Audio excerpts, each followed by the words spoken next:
जय हिंद दोस्तों। आज की क्लास में हम महासागरीय जलधाराएं या ओशियन करंट को पढ़ेंगे। विश्व की सारी जो प्रमुख जलधाराएं हैं उनको बारे में देखेंगे हम। तो आइए शुरू करते हैं आज की क्लास। उससे पहले हम देखते हैं question. Which of the following factor influence ocean current. Factor के बारे में पूछ रहा है, तो कौन सा फैक्टर है? Rotation of the earth, air pressure and wind, ocean water density और रिवॉल्यूशन ऑफ द अर्थ। तो इसमें से जो जलधाराओं को कौन प्रभावित करता है? तो इसमें से पृथ्वी का घूर्णन भी प्रभावित करता है, पहला। दूसरा, वायुदाब वायुदाब भी प्रभावित करता है। तीसरा, वाटर डेंसिटी, जल का घनत्व भी प्रभावित करता है। और चौथी चीज है, ये पृथ्वी का परिक्रमण है, रिवॉल्यूशन, ये प्रभावित नहीं करता है। तो इसमें से चौथे को हटा देते हैं और तीनों सही है, तो ये वाला है, बी वाला, एक दो तीन। तो देखते हैं आगे। सबसे पहले देखते हैं कि जलधाराएं क्या होती है। जलधाराएं क्या होती है? जैसे जमीन पर नदी को बहते हुए देखा होगा। नदी कैसे बड़ी मात्रा में पानी को बहा कर ले जाती है। तो ये पानी जब समुद्र में ऐसे बड़ी मात्रा में, निश्चित मात्रा में, लार्ज अमाउंट ऑफ वाटर एक निश्चित दिशा में गति करता है। एक निश्चित दिशा में बहुत सारा पानी एक दिशा में गति करता है, तो वो जलधारा बनती है। उसको जलधारा कहते हैं। लार्ज अमाउंट ऑफ वाटर जब एक निश्चित दिशा में गति करता है तो उसको जलधारा कहते हैं। हो गया। तो देखते हैं आगे, जलधारा बनती क्यों है या उनकी उत्पत्ति के क्या कारण है। सबसे पहला है तापमान। पहला है क्या? तापमान के कारण भी जलधारा बनती, कि जल का तापमान, जल पर तापमान ज्यादा, जब सूर्य ताप पड़ता है तो जल का जो सतह है वो सतह उसकी फैलती है और ढाल बनता है। सतह फैलती है और ढाल बनता है, तो जल एक स्थान से दूसरे जगह पर गति करता है, एक स्थान से दूसरे स्थान पर गति करता है। दूसरा क्या है? वायुदाब या पवने। दूसरा क्या? वायुदाब या पवने। जब पवने, जल की सतह पर से हवाएं चलेंगी हवाएं चलेंगी तो उसके साथ में पानी भी आगे की तरफ चलेगा। उसके बाद में घनत्व। घनत्व, लवणता। लवणता, जिस जिस समुद्री जल में नमक या लवणता की मात्रा ज्यादा होगी, तो वो लवणता वाला जल नीचे की तरफ बैठता है, नीचे की तरफ बैठ जाएगा और हल्का जल ऊपर आ जाएगा। इससे जल में ये नीचे बैठ जाएगा तो इसकी जगह दूसरा जल इसके खाली स्थान को भरने के लिए आएगा और पानी का मूवमेंट होगा, जल की गति होगी, ये इससे रोटेशन बन जाएगा। और ठंडे जल की वजह से जल का घनत्व, ठंडा जल जो होता है, ठंडा पानी होता है, उसका घनत्व घनत्व ज्यादा होता है और वो नीचे की तरफ बैठता है। तो हमने देखा है कि क्यों क्यों बनती है जलधाराएं। तो पहला है तापमान। दूसरा है विंड, पवनों के कारण। तीसरा घनत्व, घनत्व के कारण, डेंसिटी के कारण। तो देखते हैं इनकी दिशाएं भी बाद में परिवर्तित होती रहती है। तो दिशाओं को प्रभावित करने वाले कारक कौन कौन से? पहला, तो कभी कोई जलधारा इस दिशा में, निश्चित दिशा में गति कर रही है और सामने कोई तट आ गया, तो उसकी दिशा, डायरेक्शन मुड़ जाएगा, जैसा तट होगा उसके अनुसार वो मुड़ जाएगी। दूसरा, पृथ्वी के घूर्णन के कारण भी, पृथ्वी के घूर्णन, पहला क्या था? तट। दूसरा, पृथ्वी के घूर्णन के कारण पृथ्वी अपने अक्ष पर पश्चिम से पूरब की ओर घूमती है, पश्चिम से पूरब की ओर घूमती है, पश्चिम से पूरब की ओर घूमती है। तो इसके कारण जल के जो उसका जो डायरेक्शन उसमें चेंज होता रहता है। दूसरा है कोरियोलिस बल के कारण। कोरियोलिस बल के कारण नॉर्थ पोल में, उत्तरी ध्रुव में जो पानी होता है वो राइट साइड में मुड़ जाएगा, राइट साइड में। और दक्षिणी ध्रुव में बाई तरफ मुड़ेगा, बाई साइड, लेफ्ट साइड मुड़ जाएगा। और गुरुत्वाकर्षण के कारण भी पानी का ढाल बनता है, गुरुत्वाकर्षण के कारण। चौथा है, गुरुत्वाकर्षण के कारण भी पानी का ढाल बनता है जिसके कारण जल को गति मिलती है और उसका डायरेक्शन चेंज होता रहता है। तो देखते हैं जलधाराएं कितने प्रकार की होती है। जलधाराएं ठंडी और गर्म दो प्रकार की होती है। और गहराई के आधार पर भी जलधाराओं को दो भागों में बांटा गया कि एक तो सतही जलधाराएं, सतही जलधारा, और दूसरी है, पहली है सतही और दूसरी गहरे गहरे जल की। पानी पानी दो तरीके से गति करता है, एक तो सरफेस पे गति करता है इस तरीके से हवाओं के कारण या पृथ्वी के घूर्णन के कारण, लेकिन गहराई में भी पानी का मूवमेंट होता है, जैसे ऐसे इस तरीके से पानी गति करता है। मान लीजिए कि यहाँ पर ठंडा ठंडा जल पानी ज्यादा ठंडा हो गया तो वो नीचे की तरफ बैठ जाएगा और यहाँ पर ढाल बन जाएगा, इस तरीके से ढाल बन जाएगा और ये वाला जल इस दिशा में आएगा, जो गर्म जल इस दिशा में आएगा, यहाँ पर आएगा, जो गर्म जल है यहाँ पर आएगा, यहाँ पर आएगा, और ये वाला ठंडा जल इधर इस साइड बैठ जाएगी। जब ये ठंडा होगा तो ये इसकी जगह ये ले लेगा, इस तरीके से यहाँ पर रोटेशन होता है। तो देखते हैं। और जल धाराएं दो प्रकार की होती है, एक होती है ठंडी ठंडी जल धाराएं और दूसरी होती है गर्म गर्म। पृथ्वी पर जैसे ये पृथ्वी पर देख लीजिए, ये पृथ्वी पर जैसे भूमध्य रेखा से ऊपर की तरफ जाएंगे या नीचे की तरफ जाएंगे तो जलधाराएं ठंडी मिलेंगी, और भूमध्य रेखा पर गर्म जलधाराएं होती है। जैसे जैसे दूर जाएंगे वैसे वैसे ध्रुवों पर ठंडी जलधाराएं होती है, ध्रुवों पर ठंडी जलधाराएं, ध्रुवीय क्षेत्रों से जो जलधाराएं निकलती है वो ठंडी होती है, और भूमध्य रेखीय क्षेत्र से जो जलधाराएं निकलती है वो गर्म जलधाराएं होती है। तो देखते हैं हम कौन सी जलधाराएं। सबसे पहले हम देखते हैं अटलांटिक महासागर की जलधाराएं। अटलांटिक महासागर की जलधाराएं, तो अटलांटिक महासागर में जलधाराएं हैं। पहली जो जलधारा है भूमध्य रेखीय जलधाराएं जो यहाँ से निकलती है, भूमध्य रेखीय जलधाराएं जो 0 डिग्री से 10 डिग्री के बीच में चलती है। 0 डिग्री भूमध्य रेखा से 10 डिग्री और 10 डिग्री नॉर्थ और साउथ में चलती है जल की गति, और ये जलधाराएं गर्म होती है। और इनके चलने की दिशा है, इनकी उत्पत्ति का क्या कारण है? उत्पत्ति का कारण है कि व्यापारिक पवने हवाएं चलती इस तरीके से, इस दिशा से हवाएं चलेंगी और इस दिशा से हवाएं चलेंगी, ऐसी हवाएं चलेंगी तो ये जलधाराएं इस दिशा में गति करेंगी, जो सबसे पहले हम देखते हैं उत्तरी अटलांटिक महासागर को। अटलांटिक महासागर को हम दो भागों में देखते हैं, एक तो भूमध्य रेखा के ऊपर वाला भाग और भूमध्य रेखा के नीचे वाला भाग को, इसको हम दक्षिणी भाग में अलग से देखेंगे। पहले हम देखते हैं उत्तरी भाग की जलधाराएं। उत्तरी भाग में जलधाराएं, सबसे पहली जलधाराएं जो जलधारा है वो यहाँ से निकलेगी तो उसका नाम है उत्तरी अटलांटिक भूमध्य रेखीय जलधारा। नॉर्थ अटलांटिक इक्वेटोरियल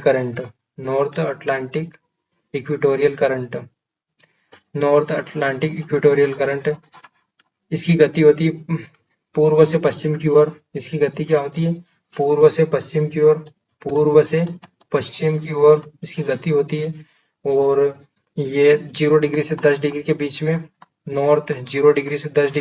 नॉर्थ में चलती है, और ये पश्चिमी अफ्रीका के तट से निकलती है और ये आगे जाके अमेरिकी तट पर टकराती है, अमेरिकी तट पर या मेक्सिको की खाड़ी वाले एरिया में टकराती है। जब ये यहाँ पर आती है तो आगे दो भागों में बढ़ जाती है, कैरिबियन सागर में जाकर ये दो भागों में बढ़ जाती है। फिर एक धारा जो निकलती है गल्फ स्ट्रीम, एक धारा जो यहाँ पर निकलती है गल्फ स्ट्रीम, और दूसरी फ्लोरिडा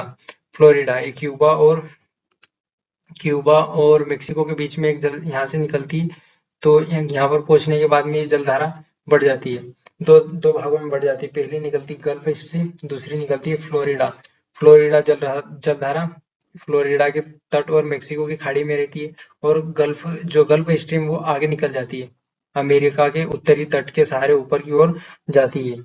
ये गल्फ स्ट्रीम ये भी गर्म जलधारा है, गल्फ स्ट्रीम जो जलधारा है वो भी गर्म है, गल्फ स्ट्रीम जो जलधारा है वो भी गर्म जलधारा है, और इसकी उत्पत्ति मेक्सिको की खाड़ी में होती है, और ये फ्लोरिडा के जो प्रायद्वीप या अमेरिका के पूर्वी तट के सहारे ऊपर की ओर आगे की ओर जाती है, और ये आगे जाके पछुआ पवनों के प्रभाव में आ जाती है, और इसकी दिशा बदल जाती है। इसकी दिशा बदलने के बाद में इसकी दिशा हो जाती है पूर्व दिशा।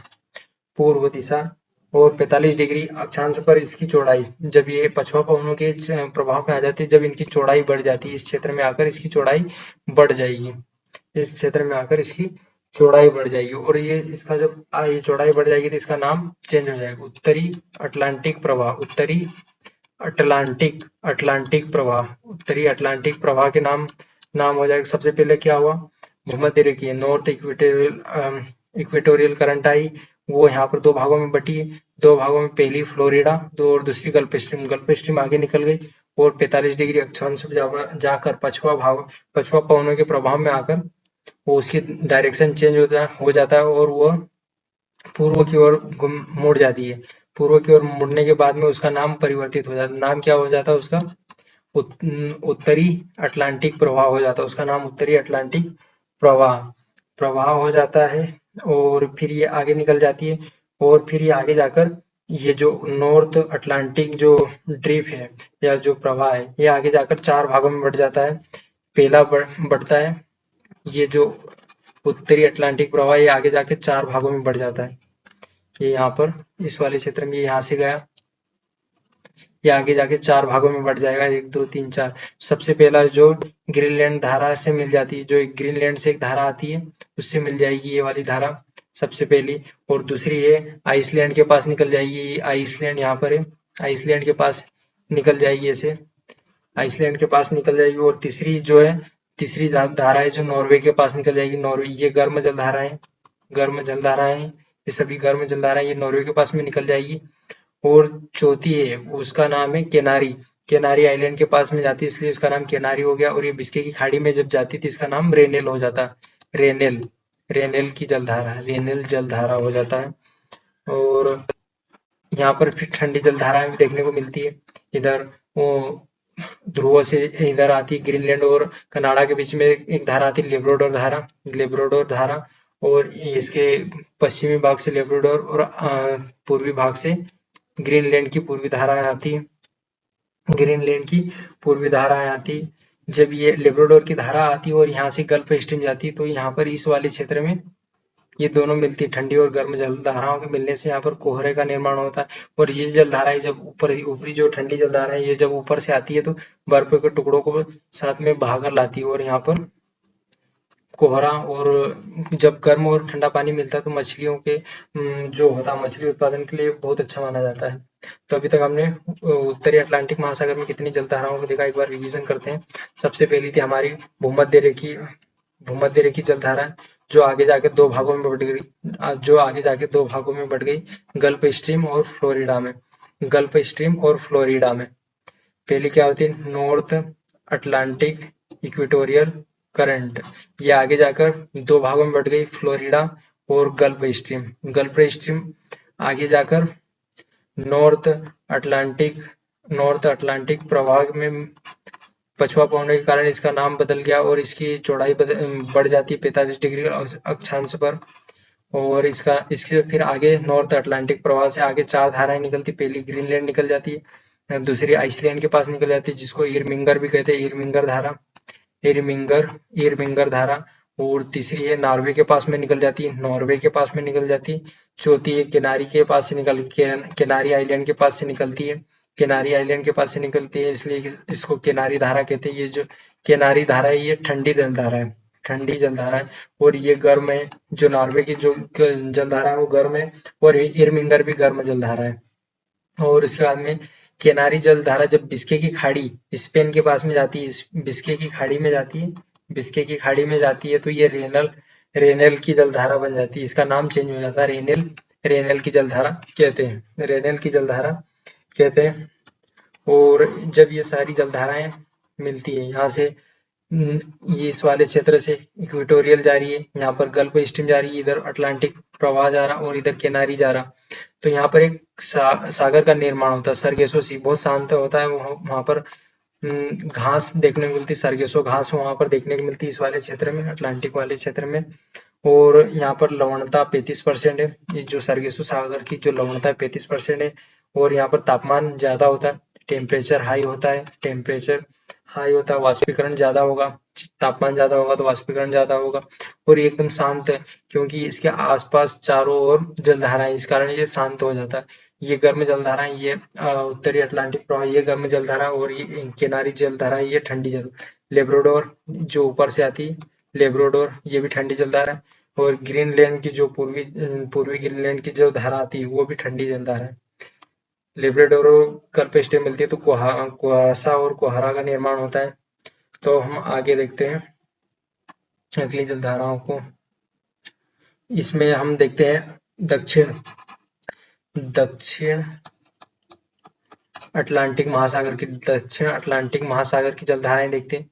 सबसे पहले जो जलधारा आएंगी वो 0 डिग्री से 0 डिग्री के बाद 0 डिग्री से इधर आएगी, तो ये जलधारा यहाँ से आएगी। इसका नाम भी होगा दक्षिण भूमध्य रेखीय अटलांटिक अटलांटिक जलधारा, भूमध्य रेखीय अटलांटिक जलधारा, या south equatorial current, south equatorial current के नाम से जाती है। ये आगे जाती है, आगे जाकर ये भी आगे आगे जाती है। और इसकी ये इसका डायरेक्शन भी अफ्रीका के तट से अमेरिका के जो मेक्सिको का ये ब्राजील वाला तट है ये वाला रहता है। और ये इसकी गति है दिशा होती पश्चिम से पूर्व की ओर, ये पूर्व से पश्चिम की ओर, सॉरी पूर्व से पश्चिम की ओर, पूर्व से चलती है और पश्चिम की ओर आती है, पूर्व से पश्चिम की ओर आती है, पूर्व से पश्चिम की ओर आती है। और ये साउथ, ये फिर यहाँ दक्षिण अमेरिका के तट से टकराती है, टकराकर ये दो, इसकी उत्पत्ति का कारण भी व्यापारिक पवने और पृथ्वी का घूर्णन है। जब ये इसके टकराने से दो भागों में बढ़ जाती है, एक भाग दक्षिण में निकल जाता है, एक भाग दक्षिण में यहाँ से टकराकर इस साइड में आ जाता है, उसको वो ब्राजील के तट से टकराकर, तो उसका अगली जो जलधारा ये भाग जो निकलता है उसका नाम है ब्राजील धारा। पहली धारा कौन सी है? Equatorial, equatorial, equatorial. उसके बाद में आए ब्राजील धारा, ब्राजील धारा। ये एक भाग यहाँ पर टूट जाता है और एक भाग यहाँ पर, एक भाग यहाँ पर और एक भाग नीचे आ जाता है, उसका नाम ब्राजील धारा पड़ता है। ब्राजील के पूर्वी किनारे के सहारे प्रवाहित होती है और न उत्तर से दक्षिण की ओर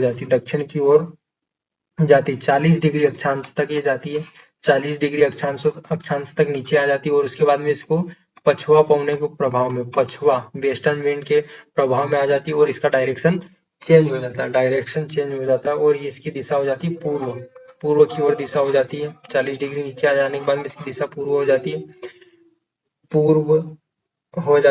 और नीचे जो होता है दक्षिण अमेरिका के नीचे अंटार्कटिका प्रवाह चलता है,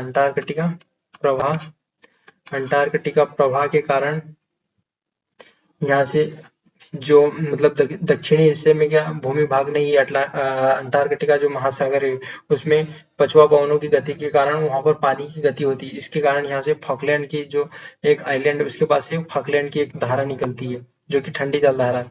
ये जो ब्राजील की धारा ये गर्म है, फॉकलैंड की जो जलधारा है वो ठंडी होगी, अंटार्कटिका प्रवाह के कारण निकलती है। फॉकलैंड की जो जलधारा है उसकी उत्पत्ति फॉकलैंड के पास में होती है और अंटार्कटिका प्रवाह के कारण होती है।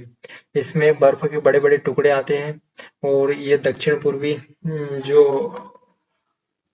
इसका पानी ठंडा रहता है और ये आगे बढ़ती है। इसके बाद में ये यहाँ से द अंटार्कटिका प्रवाह यहाँ से निकलता है और अफ्रीका के तट से एक धारा निकलती है जिसका नाम है बेंगुएला करंट, जिसकी उत्पत्ति अंटार्कटिका प्रवाह के कारण होती है और ये अफ्रीका के पश्चिमी तट पर से शुरू होता है। ये वाला इसको बोलते हैं बेंगुएला धारा, बेंगुएला। एक सेकंड इसको हम रब कर देते फिर देखते हैं, रब कर देते हैं। बेंगुएला धारा, बेंगुएला धारा। तो दक्षिण अमेरिका में कौन कौन सी धारा थी? यहाँ से आई इक्वेटोरियल करंट, उसके बाद में ये ब्राजील करंट के बाद में ब्राजील नीचे आती है और पछुआ पवनों के बाद में ये मुड़ जाती है तो इसका नाम फॉकलैंड हो जाता है। ये ठंडी जलधारा है, ब्राजील गर्म धारा है, उसके बाद में यहाँ से जाती है तो ये बेंगुएला धारा हो जाती है, बेंगुएला धारा हो जाती है। और जब ये यहाँ से इक्वेटोरियल करंट आती है, ये नॉर्थ वाली और ये साउथ वाली, नॉर्थ वाली और साउथ वाली। तो जब इन दोनों का जल यहाँ पर टकराता है, इन दोनों तटों पर टकराता है, तो बीच में यहाँ पर जल की अधिकता होने के कारण एक जलधारा यहाँ से विपरीत डायरेक्शन में विपरीत निकलती है, जिसको विपरीत भूमध्य रेखीय धारा कहते हैं। विपरीत भूमध्य रेखीय धारा कहते हैं। इसका जो डायरेक्शन होता है पश्चिम से पूर्व की ओर, पश्चिम से पूर्व की ओर होता है, पश्चिम से पूर्व की ओर होता है। और ये भी गर्म जलधारा होती है, गर्म जलधारा गर्म जलधारा होती है, और ये आगे जाके गिनी की खाड़ी में मिलती है, गिनी की खाड़ी में। और इसमें ये गिनी की खाड़ी में जाती है, और यहाँ से बेंगोला धारा जब जाती है, ये दोनों मिलती है, विपरीत जो भूमध्य रेखीय धारा और बेंगोला धारा यहाँ गिनी की खाड़ी में मिलती है। तो आगे देखते हैं हम अगली जलधाराओं को। तो अब ये हम अटलांटिक महासागर की जलधाराओं को देखते हैं। सबसे पहले यहाँ से निकली थी, ये रहा 0 डिग्री, और ये यहाँ से निकली, ये नॉर्थ इक्वेटोरियल, ये आगे गई दो भागों में, एक फ्लोरिडा वाले पार्ट में ये गल्फ स्ट्रीम आगे गई, ये नॉर्थ अटलांटिक प्रवाह हो गया यहाँ पर। यहाँ से 4 भागों में बढ़ जाती है, एक भाग ये ग्रीनलैंड वाले में चला जाता, एक भाग ये नॉर्वे में चला जाता, और एक भाग यहाँ आइसलैंड के पास में इरमिंगर और नॉर्वे जलधारा, और चौथा भाग जो था किनारी। और ये किनारी वाली धारा जब यहाँ पर जाती है बिस्के की खाड़ी में, तो इसका नाम हो जाता है रेनेल, रेनेल की जलधारा हो जाता है। और ये जब नीचे आती है किनारी, और यहाँ पर एक सर्कल सर्कल बन जाता है, और इनके इनके बीच में एक सागर का निर्माण होता है, सरगेसो सागर का निर्माण होता है, जिसमें एक घास उगती है जिसका नाम है सरगेसो घास। और यहाँ पर लवणता 35 डिग्री है, और तापमान ज्यादा रहता है। और यहाँ से ऊपर से एक ठंडी जलधारा लेब्रोडोर, और इधर से पूर्वी ग्रीनलैंड की ठंडी जलधारा आती है। जब ये दोनों गल्फ स्ट्रीम और लेब्रोडोर मिलती है, तो यहाँ पर कोहरा और कुहासा का निर्माण होता है। और अब हम नीचे की देखते हैं। जब नीचे की जो साउथ इक्वेटोरियल जलधारा आती, तो ब्राजील के तट से टकराने के बाद वो ब्राजील के नीचे आ जाती, नीचे ब्राजील के तट के सारे नीचे आती है। और दक्षिणी ध्रुव में अंटार्कटिका प्रवाह के कारण एक जलधारा निकलती, फॉकलैंड जलधारा। और फॉकलैंड जलधारा और ब्राजील जलधारा यहाँ पर मिलती है। पछुआ पवनों के प्रभाव के कारण उनकी दिशा पूर्वी हो जाती है, पूर्व दिशा हो जाती है। और ये अंटार्कटिका प्रवाह आगे जाकर अब अफ्रीका के तट से टकराता है, और इस जलधारा का नाम हो जाता है बेंगुएला, बेंगुएला जलधारा हो जाता है, बेंगुएला जलधारा हो जाता है। और जब ये नॉर्थ इक्वेटोरियल और साउथ इक्वेटोरियल दोनों आती है, और यहाँ पर जल की अधिकता हो जाने के कारण इन क्षेत्रों में जल की अधिकता और एक जलधारा विपरीत निकलती है। और ये बेंगोला और इन दोनों को यहाँ पर मिलती गिनी की खाड़ी में। ये हो गया हमारा जलधाराएं, अटलांटिक महासागर की जलधाराएं हो गया। अगली जो जलधारा हम देखेंगे, अगले महासागर की जलधारा देखते हैं। अगली जो जलधारा है प्रशांत महासागर की, प्रशांत महासागर की जलधारा है। तो प्रशांत महासागर की पहली जलधारा है उत्तरी अटलांटिक। पहले हम इसको दो भागों में बांट लेते हैं। यहाँ से ये जा रहा है 0 डिग्री, ये जा रहा है 0 डिग्री, समझ लीजिए। इसके बाद में इसको हम नॉर्थ, और ये साउथ वाला पार्ट है, नॉर्थ में यहाँ से इक्वेटोरियल भूमध्य रेखीय जलधारा आई, वो आगे जाके इसकी दिशा पश्चिम से पूर्व की ओर होगी, ये पूर्व से पश्चिम की ओर होगी, ये पूर्व ये पश्चिम है। और ये गर्म जलधारा है, जो इक्वेटोरियल प्रशांत महासागर की जो जलधारा है वो गर्म जलधारा है। और इसका कारण भी व्यापारिक पवने हैं, व्यापारिक पवन और पृथ्वी का घूर्णन के कारण ये आती है। और ये मध्य एशिया मेक्सिको से निकलती हुई फिलीपींस तक जाती है। ये मेक्सिको से निकलकर ये फिलीपींस जो आइलैंड है उनसे ग्रुप ऑफ आइलैंड से उनसे जाके टकराती है, और आगे जाकर ये दो भागों में बढ़ जाती है। पहली है क्योरोसियो धारा, क्योरोसियो क्योरोसियो क्योरो क्योरोसियो क्योरोसियो जलधारा, क्योरोसियो जलधारा आगे जाकर ये दो भागों में बढ़, पहली क्योरोसियो धारा जो ऊपर निकल जाती है, और एक जो विपरीत काउंटर हो जाती है, यहाँ से वापस मुड़ जाती है, यहाँ से दो भागों में बढ़ती है, किधर निकल जाती है, एक विपरीत हो जाती है, काउंटर इक्वेटोरियल करंट, विपरीत भूमध्य रेखीय जलधारा। ये क्योरोसियो आगे जाती है। क्योरोसियो जो है ये भी गर्म जलधारा है। इसकी उत्पत्ति जो यहाँ पर इस तट के जो टकराने के कारण होती है और ये ऊपर दक्षिण से ऊपर की ओर आगे जाती है। आगे जाकर ये ऊपर जाकर पछुआ पवनों के प्रभाव में आ जाती है और इसकी दिशा उत्तर पूर्व हो जाती है। उत्तर पूर्व हो जाती है और लगभग 40 डिग्री के ऊंचाई पर जाकर इसकी दिशा एकदम पूर्व हो जाती है, पूर्व की ओर मुड़ जाती है और एकदम पूर्व हो जाती है। उसके बाद में जो जो धारा बनती है एकदम सीधी हो जाती है। उसके बाद में उस धारा का नाम हो जाता है उत्तरी प्रशांत। उत्तरी प्रशांत पे न टकरा है। उत्तरी प्रशांत, उत्तरी प्रशांत उत्तरी प्रशांत धारा, उत्तरी प्रशांत धारा, उत्तरी प्रशांत धारा, उत्तरी प्रशांत धारा हो जाता है।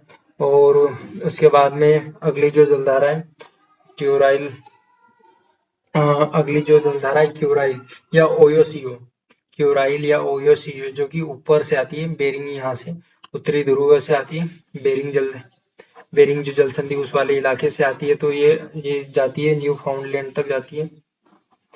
सॉरी, न्यू फाउंडलैंड नहीं, ये बेरिंग जल संधि से आती है तो साइबेरिया की पूर्वी है। साइबेरिया की ये वाला रसिया का इलाका है, साइबेरिया के पूर्वी तटीय सहारे नीचे आती है और ये यहाँ से जाती है क्यूरोसियो। जब ये इस वाले क्षेत्र में मिलती क्यूराइल और क्यूरोसियो तो यहाँ पर एक क्षेत्र का निर्माण होता है जो कि मछलियों के उत्पादन के लिए बहुत अच्छा होता है। यहाँ पर कोहरा होता है और एक ये ठंडी जलधारा और एक गर्म जलधारा होती है।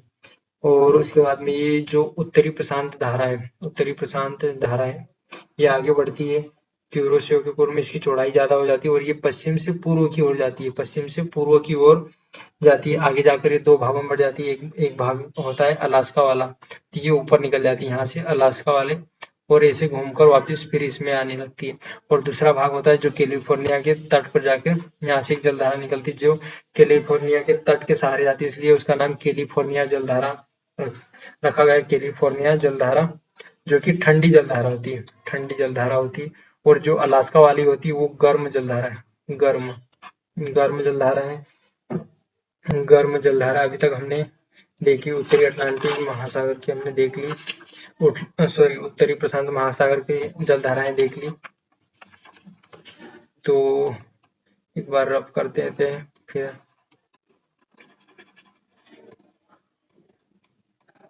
एक बार अब हम रिवीजन कर लेते। सबसे पहले जो जलधारा निकली थी इक्वेटोरियल करंट थी, वो आगे जाकर दो भागों में बढ़ गई।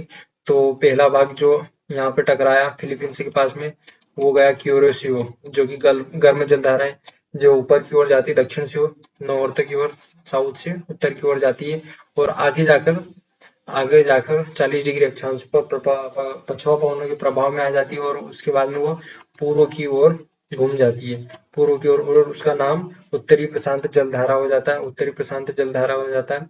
जब ये क्यूरोसियो नीचे से जाती है और ऊपर से क्यूराइल आ जाती है, क्यूरोसियो और क्यूराइल ये इस वाले क्षेत्र में यहाँ पर ओखोटस्क सागर है, यहाँ पर मिलती है, ओखोटस्क सागर है यहाँ पर मिलती है। जब ये उत्तरी प्रशांत जलधारा आगे आगे बढ़ती है तो इसी दो जलधाराओं में बढ़ जाती है। एक होता है अलास्का और एक कैलिफोर्निया, कैलिफोर्निया ठंडी और अलास्का गर्म जलधारा होती है। अब हम दक्षिण प्रशांत महासागर की जलधाराओं को देखते हैं।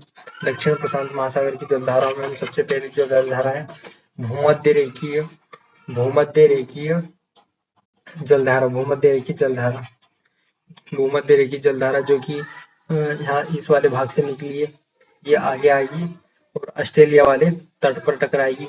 इसकी दिशा भी पूर्व से पश्चिम की ओर होगी और इसका कारण भी व्यापारिक पवन और पृथ्वी का घूर्णन है, व्यापारिक पवन और पृथ्वी का घूर्णन है। जब ये आएगी और यहाँ से नीचे ये दो भागों में बढ़ गई।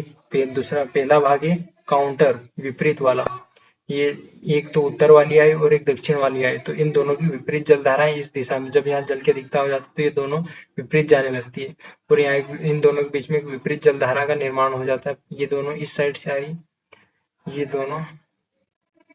दोनों इस तरीके से आ रही है, ये इनकी दिशा इस तरफ है और ये वाली जो जलधारा है जिसकी दिशा इस तरफ है, ये जा रही है। अब ये जब दक्षिण वाली आएगी ये ऑस्ट्रेलिया के पूर्वी तट से टकराएगी तो एक जलधारा आएगी तो उसका नाम हो जाएगा पूर्वी ऑस्ट्रेलियन जलधारा, पूर्वी ऑस्ट्रेलियाई जलधारा जो ऑस्ट्रेलिया के तट के सहारे नीचे की ओर जाएगी। जब ये तस्मान और न्यूजीलैंड के पास में जाएगी तो ये एकदम उत्तर की ओर, यहाँ से उत्तर की ओर मुड़ने लगेगी। उत्तर की ओर मुड़ने के बाद में ये अंटार्कटिका प्रवाह के क्षेत्र में आएगी और ये आगे निकलेगी अंटार्कटिका।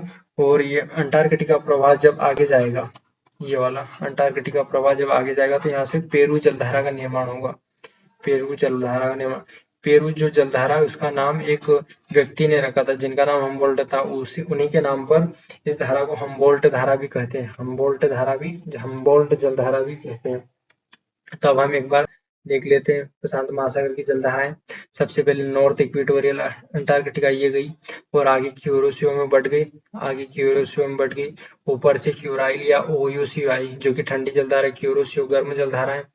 और फिर ये इसका नाम उत्तरी प्रशांत जलधारा हो गया। आगे जाकर दो भागों में बढ़ गई। आगे जाकर जो दो भागों में, पहला अलास्का और दूसरा कैलिफोर्निया। अलास्का को ब्रिटिश कोलंबिया जलधारा के नाम से भी जाना जाता है। कैलिफोर्निया जो जलधारा वो ठंडी जलधारा है। इसके बाद में हम दक्षिण की देखते हैं। दक्षिण में जो जा रही है ये गई दक्षिण वाली, इक्वेटोरियल वाली ये आ गई ऑस्ट्रेलिया के पूर्वी तट पर। ये तस्मान और न्यूजीलैंड के पास में जाकर उत्तर की ओर मुड़ गई और ये अंटार्कटिका जलधारा के प्रभाव में, अंटार्कटिका जो प्रभाव उसके प्रभाव में आती है और आगे निकल जाती है। अंटार्कटिका जब ये दक्षिण अमेरिका के तट से टकराती है, ये ठंडी जलधाराएं होती, इसके कारण यहाँ पर पेरू के तट के सहारे ऊपर की ओर जाती है और ये ठंडी जलधाराएं होती है। इसके कारण यहाँ वाष्प नहीं बनता और यहाँ पर वर्षा नहीं होती। इस कारण यहाँ पर मरुस्थल का निर्माण होता है, अटाकामा मरुस्थल। और यहाँ पर पेटागोनिया का मरुस्थल। और ये अमेरिका की ये वाला जो तट है कैलिफोर्निया, यहाँ पर भी कई सारे मरुस्थल है। ये ठंडी जलधारा है, कैलिफोर्निया की जलधारा है, ये ठंडी जलधारा है। जिसके कारण यहाँ मोजेक का मरुस्थल और कैलिफोर्निया का मरुस्थल और ग्रेट बेसिन डेजर्ट देखने को मिलता है। चिहुआन डेजर्ट भी यहीं पर है। उसके बाद में ये हमारा लगभग ऑस्ट्रेलिया का, ये सॉरी प्रशांत महासागर की जलधाराएं कंप्लीट हो गई। उसके बाद में हम देखते हैं आगे हिंद महासागर की जलधाराएं। हिंद महासागर जलधाराएं जो कि देखते हैं हिंद महासागर का यहाँ सही से, इसकी जलधाराएं उन जलधाराओं से अलग है। यहाँ पर दक्षिण, यहाँ पर उत्तरी नहीं बन पाएगी, यहाँ पर दक्षिण जलधाराएं बन पाएगी। दक्षिणी दक्षिणी इक्वेटोरियल, साउथ इक्वेटोरियल करंट बनेगी। तो जो ये गर्म जलधारा है ये भी गर्म, बस जो भी भूमध्य रेखा पर होगी वो गर्म जलधारा है। तो ये इसकी भी दिशा पूर्व से पश्चिम की ओर होगी, और ये ऑस्ट्रेलिया के तट से निकलेगी। ऑस्ट्रेलिया से अफ्रीका के तट पर जाकर टकराएगी, ये वाले क्षेत्र में यहाँ से निकलेगी। जब ये आगे जाएगी तो ये यहाँ पर दो भागों में बढ़ जाएगी। एक भाग ऐसे जाएगा और ये इस धारा को बोलेंगे मोजाम्बिक जलधारा। और ये मेडागास्कर जलधारा। जब ये आगे जाकर 40 डिग्री के लगभग ये दोनों जलधाराएं फिर से मिल जाएगी और इनका नाम हो जाएगा अगुलहास जलधारा। और अगुलहास जलधारा आगे निकलती है और ये अंटार्कटिका प्रवाह के क्षेत्र में आ जाती है। अंटार्कटिका जो प्रवाह होती है उसके क्षेत्र में आती है। इसका कुछ जल यहाँ से केप ऑफ गुड होकर अटलांटिक महासागर में निकल जाता है और ये जो अगुलहास धारा फिर यहाँ से अंटार्कटिका प्रवाह चालू हो जाता है। और अंटार्कटिका प्रवाह के कारण ये यहाँ पर ऑस्ट्रेलिया पर ये ठंडी जलधाराएं, पश्चिमी ऑस्ट्रेलिया पर एक करंट होता है जो है ये अंटार्कटिका प्रवाह के कारण होता है। पश्चिमी क्षेत्र में ठंडी जलधारा है, इसके कारण यहाँ मरुस्थल बनता है क्योंकि जलवाष्प नहीं होता है। और उसके बाद में यहाँ पर एक विपरीत या काउंटर इक्वेटोरियल का निर्माण होता है। वो जाती है सुमात्रा से जंजीबार तक, और यहाँ पर एक सोमालिया के पास में जलधारा होती है, सोमाली जलधारा जो कि गर्म होती है। ये भी गर्म जलधारा है, ये ठंडी है, ये गर्म है। और ये जो नीचे वाली अंटार्कटिका प्रवाह है, ये पश्चिमी ऑस्ट्रेलिया जो धारा है ये भी ठंडी जलधारा है, ठंडी। अगुलहास ये गर्म जलधारा है। उसके बाद में हम देखते हैं अगली जलधारा देखते हैं प्रशांत महासागर, हिंद महासागर की ये जा रही है। दक्षिण वाली, ये आगे जाके दो भागों में बढ़ गई, मोजाम्बिक और मेडागास्कर। ये आगे जाकर फिर अगुलहास में बदल गई और ये अंटार्कटिका प्रवाह चल रहा है उसका, जो आगे जाकर ऑस्ट्रेलिया के तट से टकराता है और उसका नाम हो जाता है पश्चिमी ऑस्ट्रेलिया जलधारा। और ये ठंडी होती है, ये गर्म जलधाराएं होती है, ये ठंडी जलधाराएं होती है। तो आगे एक बार हम देख लेते हैं अमेरिका में कौन कौन सी थी। ये अटलांटिक महासागर में सबसे पहली साउथ वाली जो निकली थी, वो उत्तर वाले क्षेत्र में। तो सबसे पहली भूमध्य रेखा इक्वेटोरियल निकली, इक्वेटोरियल के आगे फिर फ्लोरिडा और गल्फ स्ट्रीम आगे निकलती है, और उत्तरी अटलांटिक प्रवाह, नॉर्थ अटलांटिक प्रवाह, ये आगे निकल जाता है और ये आगे 4 भागों में बढ़ जाता है। ग्रीनलैंड, नॉर्वे, इरमिंगर, केनारी को आगे रेनल भी बोलते हैं। और फिर ये हम दक्षिण में देखते हैं, दक्षिण में कौन सी थी। और यहाँ पे ठंडी जलधारा भी थी लेब्राडोर की, जो कि ऊपर से आती है ठंडी जलधारा, और पूर्वी ग्रीनलैंड की जो जलधारा ठंडी, एक सार्गेसो सी का भी निर्माण होता है। और फिर हम दक्षिण में देखते हैं, दक्षिण में भी इक्वेटोरियल थी और काउंटर इक्वेटोरियल भी थी। उसके बाद में भूमध्य रेखी जो होती वो हो गई। फिर उसके बाद में ब्राजील जलधारा, जो कि ब्राजील के तट के साथ नीचे जाती है। और एक फॉकलैंड जलधारा थी, जो कि अंटार्कटिका प्रवाह के कारण ठंडी जलधारा थी, वो ऊपर की ओर आती है। और उसके बाद में अफ्रीका के तट के सहारे बेंगुएला जलधारा। और फिर ये हो गया हमारा अटलांटिक महासागर। उसके बाद में हम देखते हैं प्रशांत महासागर में। प्रशांत महासागर में हमारी सबसे पहली थी इक्वेटोरियल, वो आगे जाके 2 भागों में बढ़ गई। पहला भाग था क्यूरोसियो और दूसरा था काउंटर इक्वेटोरियल, ये आगे गई। ये उत्तरी प्रशांत